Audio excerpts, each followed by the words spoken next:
tidak disunahkan mereka berpuasa. Kenapa? Karena Rasulullah ketika haji, ketika wukuf di Arafah, Rasul tidak berpuasa. Supaya apa? Supaya ibadahnya kuat. Karena ada seorang tabi'in ulama besar, Bapak Ibu, dia itu jarang puasa sunnah maksudnya. Kenapa? Karena mengganggu dakwah, mengganggu melaksanakan tugas-tugas yang berat. Makanya ada seorang tabi'in jarang puasa sunnah. Bisa nurutan meta mana? Anu resep kana dahar mah seperti pibatos. Jadi aya dalil urang mah mun pangaosan puasa leuleus. Atana gados mun erek ceramah puasa teu semangat ceramah mending ngadahan. Ya, mending ngadahan. Itu adi maksudna. Ngan taun sote dahar bari ceramah. Ya kan? Ya. Itu tentang keutamaan. Oke, ada sebuah keterangan-keterangan lain.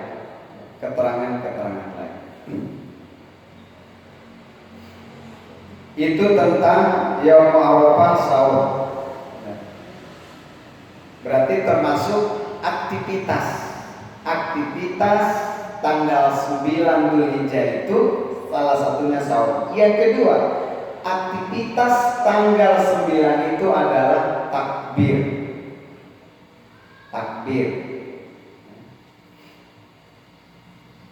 Jadi dina hadis anu sanes sapertos hadis tadi nu pribados di mukadimah diaoskeun tentang ma min ayamin al amalu shalih fihinna ahabu ilallah min hadhil ayamil asyar. Ternyata hadisnya seueur aya anu termasuk ditungtungan ku Nabi ku kalimat iksaru bitahmid wa tahlil wa takbir. Artosna kumaha? Di kaping hiji di kaping salapan ya. Bahkan upami takbir mah dianjurkeun deui ka aya mutasyrik kan. Di kaping 13 takbir ya, takbir.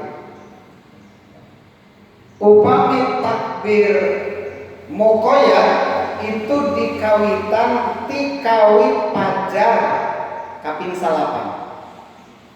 Upami takbir mutlak itu silahkan dari kaping 1 Dzulhijjah. Ya kan? Bisi aneh ieu mah tanggal 1 Dzulhijjah tapi geus takbir. Tong kana sapekerkeun. Nah, disebut naonnya? Ya bejalma naon kir tanggal 1 Dzulhijjah. So sanaos takbir itu boleh diambilkan dari tanggal 1 ya, tapi cukup kita di rumah atau di kendaraan kita bertakbir ya. Kita bertakbir. Ya. Jadi boleh ya, takbir mutlak itu ya, takbir mutlak. Upami takbir muqayyad ya takbir anu terikat dengan suasana lebaran.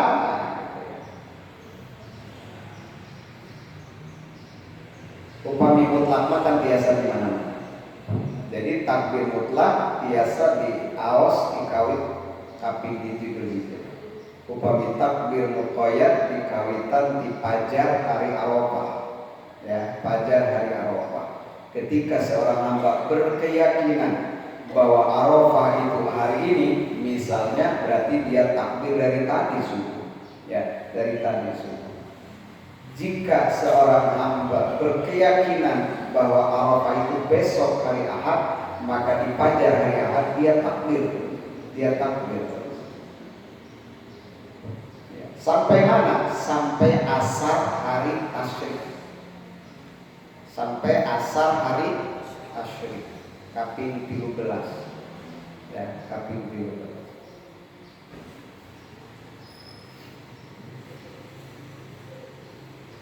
Mangga takbir nama erek pondok Allahu Akbar.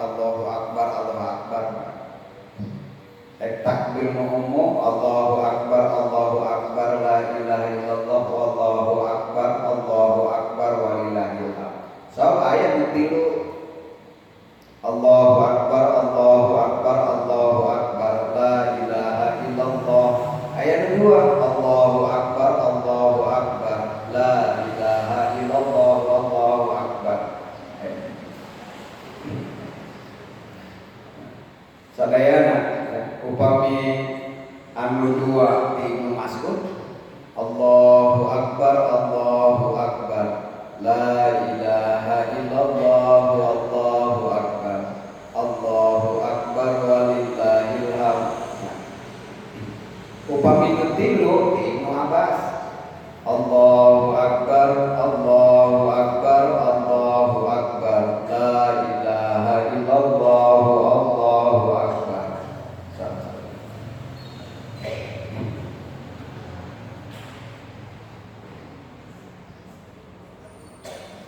Upami Allahu Akbar, Allahu Akbar, Allahu Akbar kabira walhamd, itu mati Salman Al-Farisi. Jadi seueur mangga entong sote tiluanana teu diamal.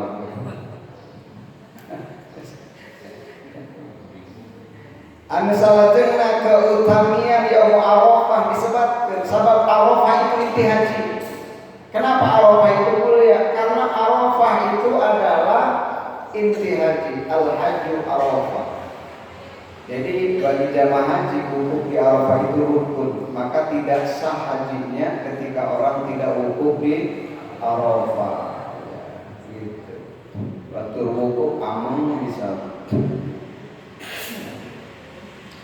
Itu keutamaan hari Arafah. Makanya di hari Arafah itu juga utama disunahkan banyak berdoa. Berdoa.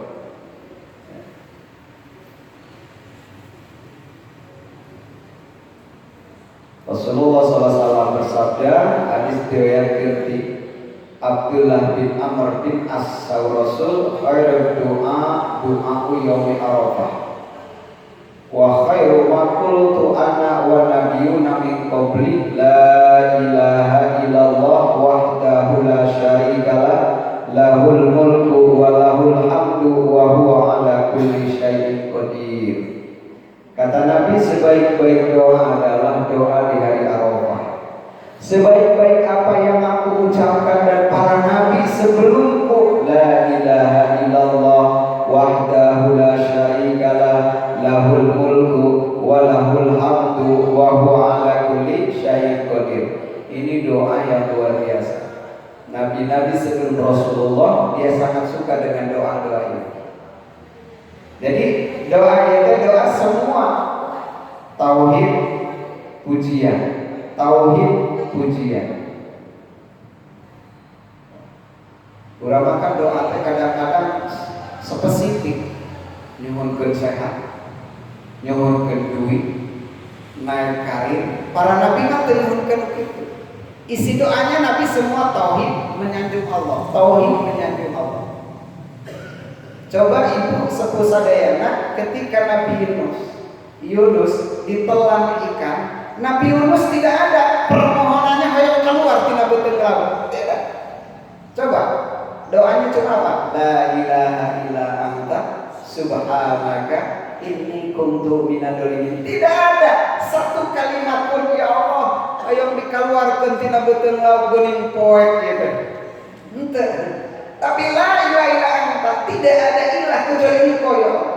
Subhanaka, tasbih, maha suci Engkau. Inni kuntu minadz dzalimin. Sesungguhnya aku adalah termasuk orang yang berbuat zalim. Tidak ada. Sehingga doa ini terdengar oleh malaikat, tapi dari mana sumbernya tidak tahu. Jadi selama Nabi Yunus mengucapkan doa ini, la ilaha illa subhanaka inni kuntu minadz dzalimin, semua malaikat mencari ini suara siapa dan dari mana, tidak ada yang tahu. Kata Allah, ini kekasihku yang ada di perut. Coba laut di dasar laut poek, terus beuteung laut poek, kegelapan, pekat, ya. Itu ada. Ngecek pun guru mah keur santren di Bayasari. Mun santri poek hirup, ya baca we doa hiji. Poek hirup teh ngapalkeun hese kan poek eta teh. terus bekal ti kolocan aya kan poek eta teh. Ari Mas Rio rahimakumullah. Pek baca doa ieu. Dibaca tetep teu sabab macana aya kepentingan dunia. Jadi mun ngadoa aya kepentingan dunia mah anggar wae poek. Jadi jamaah rahimakumullah, ari doa mah ibadah tong dikait-kaitkeun jeung urusan dunia. Sebab ketika orang memohon kepada Allah ada kepentingan-kepentingan dunia itu sudah lain, ya, sudah lain. Makanya bisa jadi orang tersebut berhenti berdoa. Kenapa? Karena kepentingannya tidak kontan. Biasanya seperti itu. Oh, doa teh kurang mustajab misalnya. Padahal tina Al-Qur'an tadi. Kurang mustajab. Kenapa? Karena keinginan manusia itu watak aslinya hoyong cung cereng. Nama bahasa? Ini ya. Hoyong kontan langsung. Hoyong kontan. Sekali ngangkat lengan, bubrang buat dulu. Hayangnya gitu. Padahal Imam Ali itu dia berkata seperti ini. Ketika aku berdoa kepada Allah, kemudian doaku ditahan, doaku atau keinginanku ditahan, aku senang, aku bahagia. Begitu. Kedua, ketika aku memohon kepada Allah, ya, kemudian doa, maaf, tadi salah kalimatnya. Kalimatnya seperti ini. Ketika aku berdoa kepada Allah, kemudian doaku diterima, maksudnya keinginanku dipenuhi, aku bahagia. Tapi bahagia itu satu kali. Kalimatnya seperti itu. Tapi ketika aku memohon kepada Allah, kemudian doaku ditahan oleh Allah, tidak diberikan keinginanku, tidak dipenuhi, kebahagiaanku dua kali. Jadi upamiku Allah diijabah sekali, tapi upamiku Allah ditahan dua kali. Apa rahasianya? Maka bertanya sahabatnya, kan orangnya beda. Mun doa ka Allah hayang itu dibere jadi cabrut urangannya boro-boro bahagia, ya. Tapi Nabi Ali karamallahu wajah justru lain. Ketika aku memohon kepada Allah, kemudian Allah memberikan permohonanku, aku bahagia. Tapi satu kali. Tapi ketika aku memohon kepada Allah dan Allah tahan keinginanku, tidak diberikan di dunia, bahagianya itu luar biasa. Kenapa? Karena ketika doa diijabah, doa dipenuhi, itu keinginanku. Tapi ketika doaku ditahan oleh Allah, keinginanku ditahan, tidak diberikan di dunia oleh Allah, itu keinginan Allah. Makanya aku lebih bahagia. Lebih bahagia sesuai dengan keinginan Allah. Karena Allah lebih paham, Allah lebih tahu. Urang makan kadang sok maksa ke Allah. Jadi keinginan Allah itu lebih baik daripada keinginan kita. Belum tentu menurut kita baik, menurut Allah baik. Tapi setiap kehendak Allah itu pasti baik, walaupun berlawanan kontradiksi dengan keinginan kita. Makanya yang paling indah dalam hidup ini, ikuti keinginan Allah. Jangan terlalu sering mengikuti keinginan diri kita, karena belum tentu baik keinginan diri kita. Kira-kira seperti itu. Termasuk di sini tentang berdoa.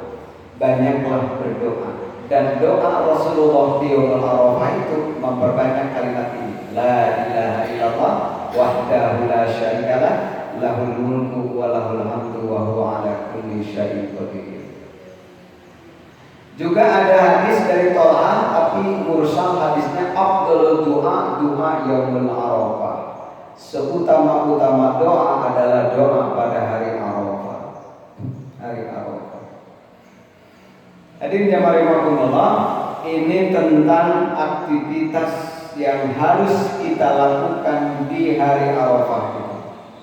Yaitu tadi puasa, kemudian berdoa, berzikir, intinya beramal saleh. Bisa bentuk tilawah Quran, semua amal-amal saleh bisa dilakukan di hari Arafah.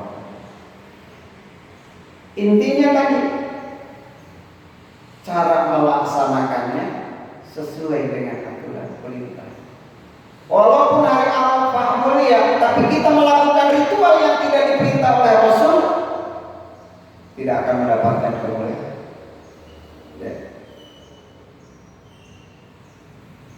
Kadang Islam itu kan ringan, tapi banyak orang yang selalu mengada-adakan sudah ringan dia deui nyampaikan sorangan. Itu jawabannya. Islam itu ringan. Amalan sehari semalam saja kita belum mampu mengamalkan semuanya. Coba sehari semalam bangun malam, bangun tidur ada doanya. Yang mau tidur ada doanya, bangun tidur ada doanya. Ya. Kemudian setelah Rasulullah bangun dari tidur, Rasulullah itu tidak langsung berjalan, tapi duduk dulu. Nabi itu duduk dulu, membersihkan muka sambil berdoa, membaca ayat di ujung surat Al-Baqarah. Itu Nabi panjang. Kemudian masuk ke kamar mandi, baca doa. Itu kita juga kadang lupa. Kaki kanan dulu, di kamar mandinya tidak terlalu lama-lama. Kemudian keluar dari kamar mandi juga baca doa, keluar melangkahkan kaki kanan, ya kan, masuk kaki kiri, keluar kaki kanan. Kemudian memakai baju, pakai doa lagi, itu coba pernah pakai doa lagi, pakai doa, pakai wewangian Nabi itu, ya. Nah, kemudian setelah itu sholat 11 rakaat, khusyuknya itu Nabi luar biasa, ya kan.